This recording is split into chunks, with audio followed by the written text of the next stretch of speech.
Spider-Man No Way Home reprend l'histoire exactement là où elle s'était arrêtée dans Far From Home, à savoir à la révélation au monde entier de l'identité secrète du super-héros par Jonah Jameson, et comme quoi il aurait tué Mysterio. Cela ayant des conséquences sur son entourage proche, notamment sur le fait que ses amis se voient refuser l'accès à la fac car ils sont proches de Peter Parker.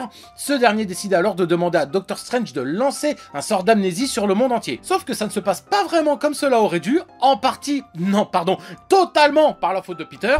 Tout le monde se rappelle de son identité secrète, y compris les méchants d'autres univers qui ont au passage débarqué. Ne me demandez pas comment, ne me demandez pas pourquoi, on verra ça dans la vidéo spoiler. Va s'en suivre une traque aux super vilains issus d'anciens films Spider-Man, et ce afin de les réexpédier dans leurs univers respectifs. Et gardant les spoilers pour une vidéo un peu plus complète, je m'arrêterai ici concernant le résumé du film pour me concentrer sur un premier ressenti, en ayant bien pris soin de laisser retomber la hype qu'a pu occasionner ce long métrage. N'y allons pas par quatre chemins, No Way Home est le meilleur film de Spider-Man made in MCU. Mais en même temps, quand on voit les opus précédents, on se dit que c'était pas vraiment compliqué, hein. Le film fonctionne, le rythme fait que pas une seule seconde on en regarde sa montre malgré les 2h30 de film, les enjeux sont bien plus importants qu'auparavant. Encore une fois, peut-on dire que cela a été difficile? Mais du coup, peut-on finalement dire qu'il s'agit d'un bon film? Eh bien, dans l'absolu, non. Et laissez-moi expliquer pourquoi avant de sortir les lance-flammes. Il faut reconnaître que ça use de facilité scénaristique à outrance, voire parfois même d'un manque flagrant d'explication. Les incohérences sont beaucoup trop nombreuses et ne peuvent être détaillées que dans ma prochaine vidéo avec spoiler. Clairement, le film ne brille pas par sa réalisation et encore moins par son originalité, qu'il s'agisse du scénario, de la tournure des événements pour la plupart attendus. La mise en scène est durant la première partie du film totalement foirée, notamment à cause d'une bande-son ne retranscrivant aucunement la lourdeur, voire le gravissime de la situation. Honnêtement, à ce moment-là, j'ai eu peur. Et à m'entendre, vous vous dites sûrement que ce film ne vaut pas le coup d'être vu, que la hype autour de ce dernier n'était pas justifiée, car ne reposant que sur une hypothétique présence de certains personnages issus du MCU ou non. Ce à quoi je répondrais, faux!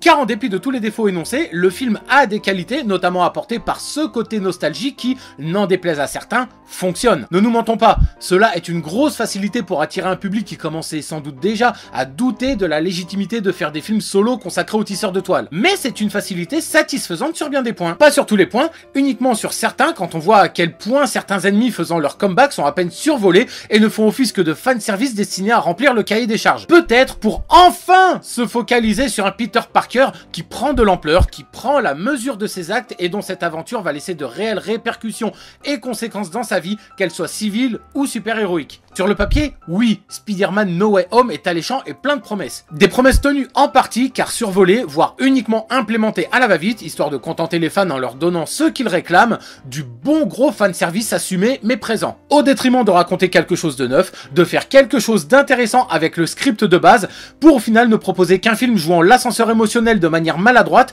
bien que cela fonctionne, doublé d'une production au final assez lambda, convenue, attendue même, alors que les possibilités étaient immenses. Mais clairement, Jon Watts, réalisateur du film, est un yes man n'apportant aucune personnalité à sa trilogie. Ses films sur Spider-Man ne proposent rien d'original, n'osent aucune fantaisie. Ça reste en termes de réalisation dans les rails du classicisme pour dériver un peu sur le brouillon comme lors de cette scène finale de Voltige. Clairement, c'est pas le meilleur film du MCU, clairement, c'est loin d'être le meilleur film de Spider-Man. Spider-Man No Way Home est une déception satisfaisante, très satisfaisante, voire parfois trop, mais pas pour les raisons qu'elle aurait dû. Et sur ce, moi je vous donne rendez-vous très bientôt pour une critique plus complète et bourrée de spoilers. Tchuss!